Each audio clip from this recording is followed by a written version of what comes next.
Imagine yourself a poor peasant in the Middle Ages, with nothing but a ruffled tunic on your back and calloused feet that ache after days of walking. The road stretches endlessly ahead, dust clinging to your clothes, and the sun dips low into a horizon that offers no promise of comfort. Night is coming, and the question burns in your mind, where will you sleep? A wealthy merchant might find a clean bed in a bustling inn. A nobleman would be welcomed with honor at a manor. But for you, with only a few copper coins, or perhaps none at all, the journey is a test of endurance. This was a reality for countless peasants who dared to leave their villages, seeking survival or opportunity. To understand their lives, you must walk in their worn shoes and feel the desperation that came with every mile of the road. Travel for peasants was rare, but sometimes it was unavoidable. Perhaps a small farmer had to bring grain to market at a distant town, or a shepherd was hired to guide flocks to greener pastures. Religious devotion often pushed the poor to undertake pilgrimages, walking hundreds of miles to shrines where miracles were promised. At times, famine forced families to move, searching for better soil or begging for food in a monastery. A marriage arranged in another village could send a young bride or groom trudging for days to join a family they had never seen before. In each case, the journey brought one great challenge: where to stay when the road grew dark and the body demanded rest. Inns existed, yes, but they were meant for travelers who could pay. A merchant carrying goods, a clerk on business, or a pilgrim of means might afford a bed and a hot meal. The poor, however, often passed such places by, their stomachs growling at the smell of roasted meat and ale drifting out from the tavern door. Instead, peasants relied on charity and improvisation. A monastery might take them in for the night, offering a corner in the guest house or a patch of straw in a barn. Churches were sanctuaries not just for the soul, but also for weary travelers, who might find shelter beneath the stone arch of a porch. If fortune smiled, a kind farmer would let a stranger sleep in a stable beside the animals, where the warmth of cows or horses softened the night chill. Yet not every night brought such kindness. Many peasants curled up under hedges, crawled into haystacks, or rested in ditches by the roadside. They wrapped their cloaks tightly around them and prayed they would not wake to the sound of thieves or the bite of wolves. Bandits haunted the highways, eager to rob the defenseless. Even other villagers could be suspicious of strangers, fearing they brought disease or ill luck. A peasant on the road often traveled in groups, not only for company but for safety. Numbers meant protection, and a small band of travelers could share food, keep watch, and fend off threats. Food was as vital as shelter. Inns might serve hearty meals, but peasants carried their own provisions, meager though they were. A round of coarse bread baked at home, a piece of hard cheese wrapped in cloth, perhaps dried beans or salted fish if they were lucky. They might boil a pottage over a fire, tossing in whatever they had, cabbage leaves, onions, or scraps of meat. Water was taken from streams, and ale, if they had a penny, from taverns. Begging was not uncommon, and monasteries often gave bread to those who knocked at their doors. Hunger gnawed constantly, making every step heavier and every crumb precious. Imagine trudging along a muddy road after hours of walking. Your feet blister, your back aches in the small bundle you carry, and every sound in the forest makes you glance nervously into the shadows. You ask at a tavern if you can rest, but the innkeeper shakes his head unless you can pay.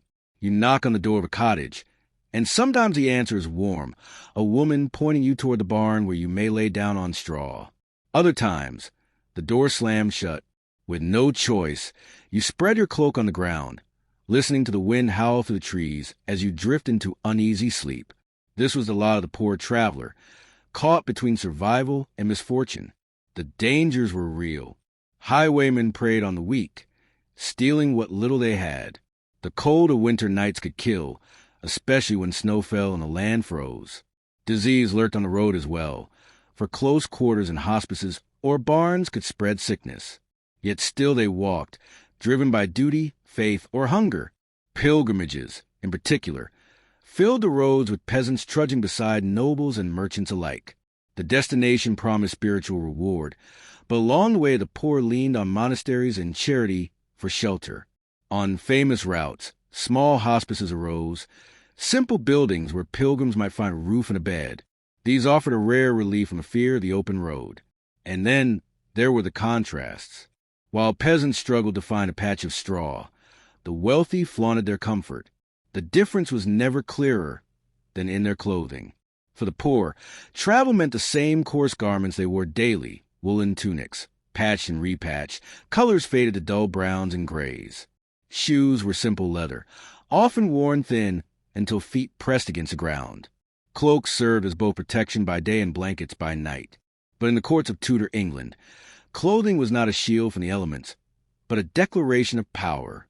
Fashion was a language the rich spoke loudly, while peasants silently endured their hardships. The Tudor period was one of flamboyant display.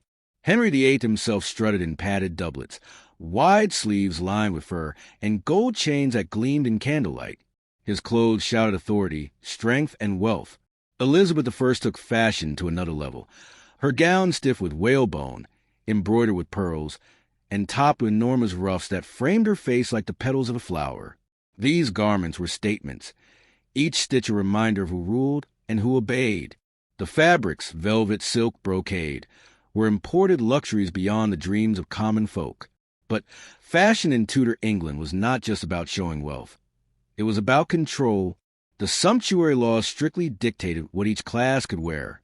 A peasant could not wear silk, a merchant could not wear ermine, and certain colors like purple or crimson were reserved for royalty alone. To break these rules was to risk punishment, for clothing was as much a tool of order as it was of beauty. It was a system designed to make sure everyone knew their place at a glance. The contrast to a peasant's journey could not be more striking. Picture a barefoot man huddling under a hedge in the rain, his only covering a ragged cloak patched with scraps, while in the same era a noble woman glided through a courtly hall in a gown worth more than the peasant's entire village. The divide was not just in comfort, but in meaning. For the noble, clothing was identity, power, even politics. For the peasant, clothing was survival, worn until it rotted, passed from parent to child, stitched again and again until there was nothing left to mend. Yet in both cases, clothing told a story. For the rich, it was a tale of wealth and ambition. For the poor, it was a silent witness of endless toil and unrelenting journeys. One world glittered in candlelit banquets, the other trudged through mud in search of a place to rest. Together, they painted the portrait of an age where the gap between high and low was written not only in castles and cottages, but in every step, every stitch, every night spent searching for shelter. And so the story of the peasant's journey and the story of Tudor fashion intertwine, each reflecting the extremes of a world divided by wealth and power. One struggled merely to find a dry place to lay a weary head, while the other wrapped itself in silks and jewels, declaring status with every thread. History is often told through kings and queens, but the lives of the poor remind us that for every crown worn in splendor, countless bare heads bowed under the open sky. Imagine stepping into a medieval city of the Islamic world. The narrow streets wind like a maze. The air is thick with the fragrance of cinnamon, saffron, and roasted lamb, and everywhere you turn there is noise, color, and motion. Merchants call out their prices. Children dart between stalls, and the clatter of donkey hooves echoes off stone walls. You have arrived in the heart of the medieval bazaar, a place unlike any village square in Europe, a world of its own where trade, culture, and daily life collided in a dazzling spectacle. For the poor peasant who had walked miles with only a few coins, this was a place of wonder and temptation, a marketplace where fortunes were made and lost in the span of a single bargain. The bazaar was not just a place to buy and sell. It was the beating heart of the city. In Cairo, Baghdad, Damascus, and Cordoba, the bazaar stretched for miles, divided into lanes where each craft had its place. One street echoed with the hammering of blacksmiths shaping iron into tools. Another shimmered with silks from distant China, while yet another glowed with the flicker of glass lamps and polished brass. To enter the bazaar was to step into a microcosm of the world, for goods arrived from every corner of the known earth.